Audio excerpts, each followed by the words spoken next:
Bonjour, bonsoir. Enfin non, c'est plutôt bonsoir. Encore une vidéo que je pensais pas faire. Je pensais qu'aujourd'hui il n'y aurait pas de vidéo, mais ça n'est pas le cas. Alors, pour tout dire, le vent est en train de tourner. Là, aux États-Unis, ils savent que le vent est en train de tourner, pas dans le bon sens. Alors, pour la première fois, il y a un magazine qui s'appelle Le Time qui a écrit un article. Et en fait, dans cet article, ils admettent que il y a bien eu une. Ils appellent pas ça une fraude. Ils admettent le fait qu'il s'est passé des choses dans les élections. En fait, ils admettent en fait tout ce qui leur a été reproché par Digité, les gens qui s'occupaient de la campagne de Digité. Ils l'admettent, mais en disant on a fait ça pour le bien des Américains parce que en gros, Digité c'est un méchant garçon. Donc pour ceux qui, voilà, pour ceux qui, de toute façon, c'est simple. Cet article, tout le monde en parle sur cette plateforme. Donc pour ceux qui comprennent l'anglais, je vous invite à rechercher. Tout le monde en parle sur cette plateforme et c'est pas censuré. Par contre, il y a le monsieur qui a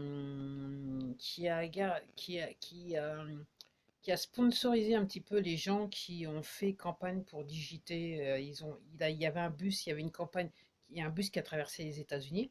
Le monsieur, donc son entreprise, il vend du linge de maison. Le monsieur, apparemment, il a fait une vidéo que j'ai pas encore vue parce qu'en fait, elle est censurée sur cette plateforme. Elle a été postée, elle a été censurée partout, partout. Il a fait une vidéo de. En fait, c'est un film de 3 heures en expliquant ce qui s'est passé durant les élections en 2020. C'est censuré sur cette plateforme, c'est censuré sur toutes les plateformes. Donc, en gros, si vous avez du temps ce week-end et vous savez pas quoi faire et vous parlez en anglais, je vous invite à. Et je ne doute pas que ça va être traduit en français d'ici les prochaines heures ou les prochains jours. Je vous invite à surfer soit sur cette plateforme ou ailleurs, sur d'autres plateformes, et à regarder un petit peu ce qui se passe avec cet article du Time. Et puis peut-être essayer de voir le film de ce monsieur donc, qui a participé à la campagne de DGT quoi. C'est un truc de fou. Et donc je regardais encore un truc, donc je vous disais, je regardais encore un monsieur qui parlait sur cette plateforme qui disait que pour lui, il y a encore eu le week-end dernier, il y a eu encore des arrestations de parlementaires américains. Et puis apparemment, il y en aura certains, ce que j'ai appris plus tard, c'est qu'il y en a certains qui ont été arrêtés, qui ont été relâchés, parce qu'ils ont négocié. Donc je suis pas tout à fait tort. Après, j'essaie toujours de comprendre, et je suis pas la seule à savoir pourquoi il y a eu un tas de véhicules de police qui arrivaient au Parlement américain lundi soir, alors que la chef du Parlement, là, elle venait juste de terminer la séance. C'est silence radio, comme je vous dis, c'est l'Omerta. Et sur l'Omerta, là, il y a eu cet article du Time qui est sorti. Et puis aussi, ce même monsieur, il expliquait que, à sa connaissance, tous les États dans le monde qui étaient organisés en entreprise, maintenant les entreprises, elles sont fermées. Pour ceux qui suivent, hein, pour ceux qui suivent toujours.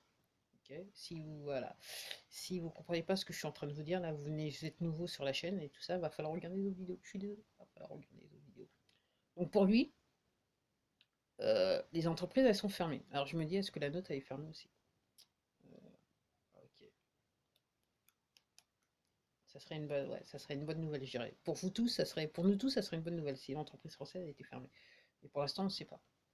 Donc en gros, il se passe un tas de choses en coulisses, mais on ne le sait pas parce que c'est l'omerta. Donc là, ah oui, et puis j'avais oublié de dire, oh, ça va être une longue vidéo.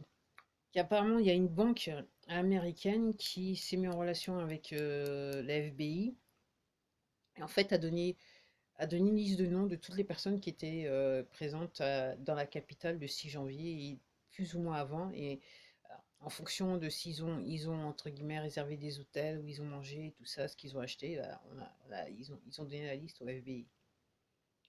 Donc voilà, donc en fait, je dirais que c'est au-delà d'une dictature communiste, quoi.